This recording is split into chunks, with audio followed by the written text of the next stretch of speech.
Baik, Assalamualaikum warahmatullahi wabarakatuh. Nah, pada kesempatan ini ya, pada pertemuan kelima, di sini saya akan menjelaskan tentang gangguan sistem imun ya. Nah, kenapa sistem imun juga memiliki suatu ketidakberhasilan ya ibaratnya ya. Padahal fungsi dari sistem imun itu sendiri adalah untuk apa? Menjaga agar tubuh kita itu sehat ya, terhindar dari berbagai macam antigen, baik dari antigen luar tubuh ataupun antigen yang berada di dalam tubuh gitu kan ya. Nah, antigen-antigen tersebut memang oleh tubuh kita, oleh sistem kekebalan tubuh kita ya, baik itu yang spesifik ataupun yang non spesifik, keduanya saling bekerja sama ya untuk melakukan perkenalan, respon dan juga reaksi sehingga antigen-antigen yang berbahaya tersebut nantinya akan disiskan ya atau diaglutinasi sehingga sudah tidak berbahaya pada tubuh manusia ya.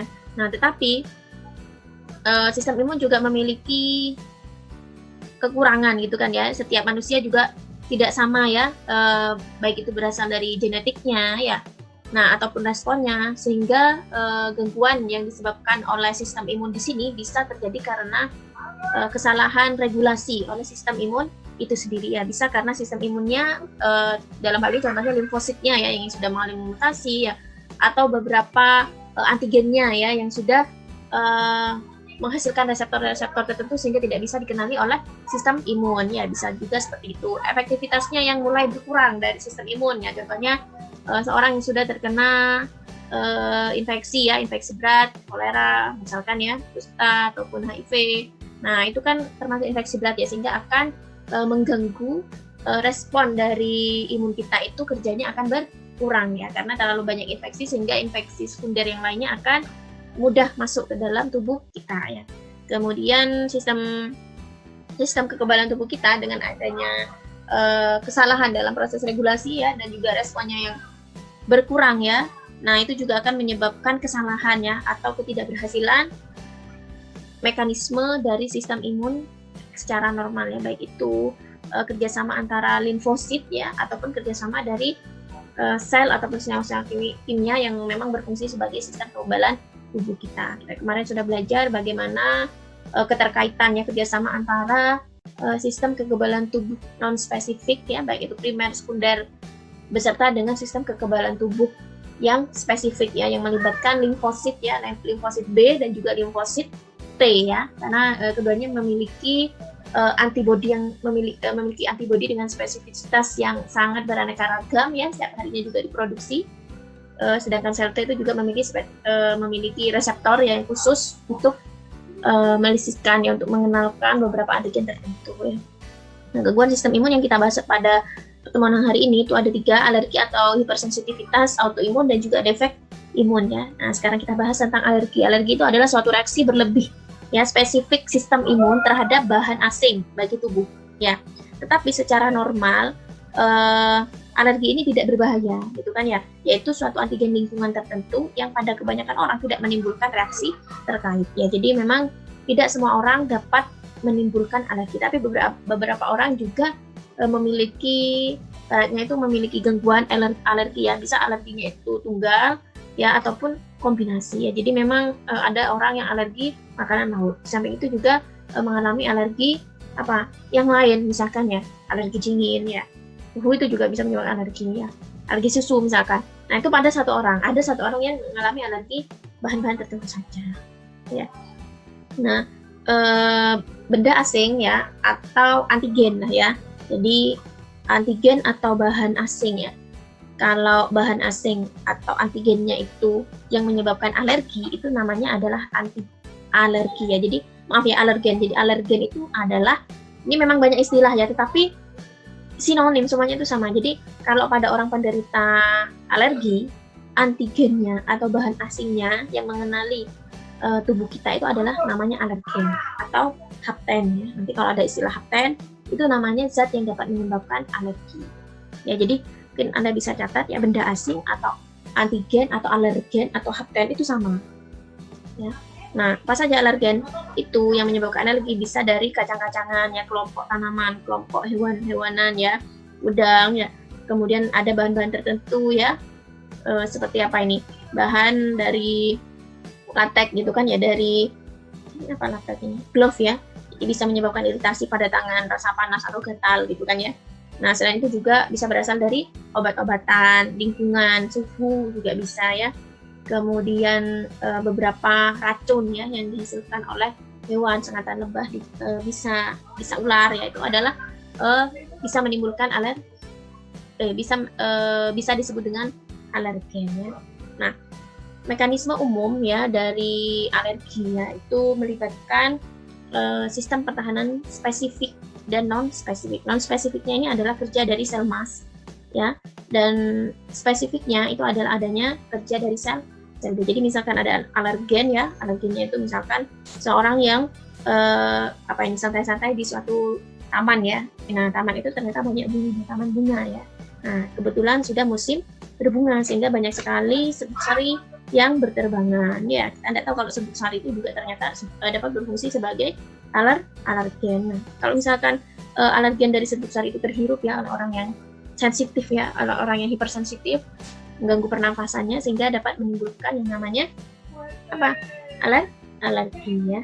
Nah, jadi ini ya mekanismenya. Jadi sel B ini ya, sel B itu kan adanya di plasma ya, di plasma darah, di jaringan limfa ya, di pembuluh limfa, nodus limfa. Jadi sel B ini akan menginduksi atau mensekresikan imunoglobulin khususnya E, karena E ini adalah yang berfungsi untuk alergi ya. Imunoglobulin yang kemarin ada 5 ya, masing-masing sudah saya jelaskan di pembahasan materi keempat ya. Fungsinya itu sudah lengkap di sana ya. Yang ini lebih spesifik ke alergi. Nah, kemudian imunoglobulin E ini nantinya akan berikatan dengan sel mas. Ini sel masnya. Nah, sehingga alergen yang berada di dalam tubuh kita ini nantinya akan menginduksi adanya degranulasi pada sel mas ya. Apa degranulasi? Degranulasi itu adalah pelepasan histamin ya, dan juga beberapa molekul aktif yang dihasilkan oleh sel mas akibat adanya pelekatan antigen dan juga antibodi. Nah, sehingga adanya histamin inilah yang biasanya menyebabkan pembesaran dan peningkatan pembuluh darah kecil atau kapiler-kapiler darah sehingga bisa menimbulkan efek peradangan ya, dan juga adanya gejala alergi ya seperti bersin, kemudian hidung berair ya, atau mata berair, kesulitan bernafas. Itu adalah contoh-contoh gejala dari alergi. Alergi ini juga bisa diatasi ya gejalanya. Jadi bisa diatasi gejalanya saja ya. Tapi kalau orang alergi itu kan sudah genetik ya. Tidak ada obat yang dapat menyembuhkan alergi. Yang bisa itu adalah menghindari alergen yang bisa menyebabkan gangguan alergi ya. Jadi obat itu hanya digunakan untuk mengurangi gejalanya saja. Misalnya dengan obat-obat antihistamin. Jadi kalau obat antihistamin itu, histaminnya itu memang tetap disekresikan selama proses alergi itu berlangsung. Nah, dengan adanya pemberian obat antihistamin ya, maka antihistamin tersebut akan menghambat reseptor pelepasan dari histamin ya. Jadi histaminnya itu tidak jadi disekresikan oleh sel mas. Tetapi alerginya bagaimana? Alerginya ya tetap dihancurkan ya, tetap dinisiskan oleh yang namanya antibodi kita. Cuman pelepasan histaminnya itu dihambat oleh obat yang namanya antihistamin gitu ya. Nah, alergi tipenya ada 4 ya, tipe 1, tipe 2, tipe 3, dan tipe 4. Nah, kalau yang tipe 1 itu biasanya bersifat lokal ya, atau generalisasi ya, hingga ke beberapa tingkat tertentu. Nah, beberapa alergen ini memiliki sifat yang berbeda ya, dan dapat menimbulkan gejala yang berbeda juga. Ada alergen yang berada di udara, seperti serbuk sari, kutu debu gitu kan ya. Kemudian ada alergen dari makanan, alergen dari kulit ya, yang menyebabkan gejala yang ditimbulkan alergi itu pada kulit, dan juga alergen sistemik ya, ini yang fatal ya jika tidak segera ditangani. Nah, ini contoh-contohnya ya alergen tipe 1. Nah, mungkin kalian di rumah pernah melihat ya lipatan sofa atau lipatan kursi lainnya, atau lipatan kasur gitu kan ya, di bagian yang biasanya ini lebih banyak menempel di daerah ini ya. Misalkan ini kan kasur ya, contoh dari kasur yang langsung menempel pada tembok sehingga kan lembab ya. Nah, inilah yang menjadi sarangnya kutu debu ya biasanya ya, sehingga biasanya sebelum tidur itu dikebasin ya, kebas ya, kutu-kutu debu itu dapat hilang ya. Tapi jangan lupa saat ngebas hidungnya itu ditutup ya, agar juga tidak mengganggu sistem pernapasannya. Khawatirnya debunya ini juga akan terhirup oleh hidung kita melalui proses pembersihan ya. Jadi kutu debunya ini tidak bisa dilihat secara makroskopis ya, jadi bisanya dilihat di bawah mikroskop ya. Ini ya ada di bantal juga bisa ya. Sehingga solusinya bantalnya juga sering dijemur ya, berapa seminggu sekali, mungkin kalau kasur ini paling tidak sebulan sekali gitu kan ya. Kemudian ventilasi udara di rumah juga sering dibuka, itu juga akan mengurangi kelembapan ya pada kamar atau pada ruangan rumah gitu kan ya. Kemudian contohnya ada sengatan lebah ya, bulu kucing ya, bulu hewan, dan juga serbuk sari ya dari tanamannya. Ini bisa Anda baca sendiri ya. Jadi kalau pada alergen yang disebabkan oleh udara itu biasanya dapat menimbulkan sekresi ya. Nah, sekresi dari suatu cairan ya, atau ini edema mukosa ya, pembengkakan pada mukosa yang disertai dengan hipersekresi cairan pada high fever, bronkospasma atau asma gitu kan ya.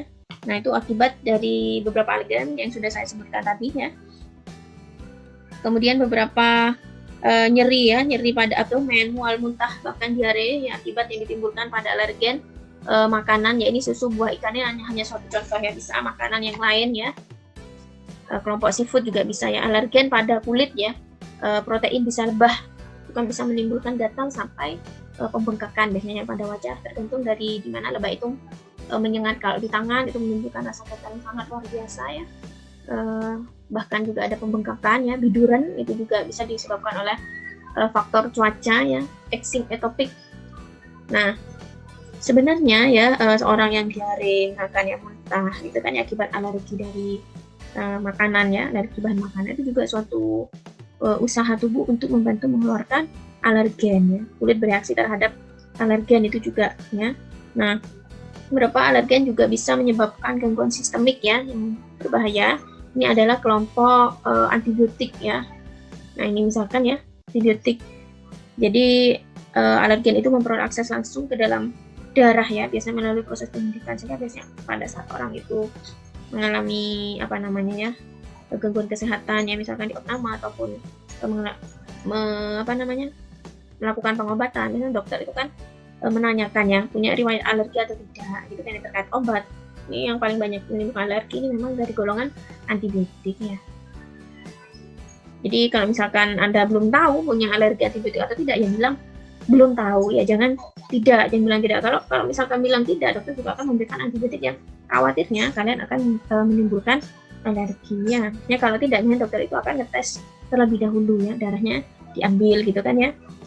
Sehingga hal ini dapat terjadi ya, alergi yang ditimbulkan oleh antibiotik ini dapat terjadi meskipun efeknya itu dapat tertunda ya, ibaratnya itu ya, tidak langsung, tetapi hal itu juga akan menimbulkan kekacauan lah ya, ibaratnya pada sistem imun kita. Jadi mengalami degradasi ya pada sel-sel darah kita, dan itu juga membahayakan ya pada tekanan darah yang menyebabkan shock anafilaktik. Ini nanti akan dibahas, shock anafilaktik itu bagaimana dengan Ibu Rosida ya. Nanti contoh alergen ya yang ditimbulkan baik itu kulit ya, kemudian gangguan pernafasan ya, ini yang dikaitkan dengan asma ya, jadi terjadi penyempitan pada rongga bronkus ya, ini kan ya. Kemudian ini salah satu antisipasi seorang yang mudah sekali mengalami alergi gangguan pernafasan, untuk menggunakan respiratori ya yang spesifik yang dapat menyaring udara ya, baik itu dari kelompok virus ya. Jadi kalau respiratory filter ini memang sudah kerjanya itu lebih efektif dibandingkan dengan masker tipe apapun ya. Tipe N95 juga lebih efektif respiratory filter ya dibandingkan dengan masker N95. Jadi ini dapat memfilter ya senyawa-senyawa kimia, bahkan ukurannya sangat mikro ya. Jadi gangguan pada hiburannya bisa karena pengaruh cuaca, juga bisa ya, makanan, udang itu biasanya ya. Nah, ini beberapa pengobatan yang dapat mencegah reseptor histamin ya, agar histamin tidak disekresikan, yang akan menimbulkan inflamasi peradangan dan gejala yang ditimbulkan oleh alergi tipe 1 ya. Nah, ini yang paling paham itu sebenarnya saat Anda kuliah farmakologi ya. Ini nama obatnya, misalnya digunakan disemprotkan ke nasal ya. Kemudian ini pencegahan pada apa ini, mata ya, mata yang berair, mata yang merah ya juga bisa.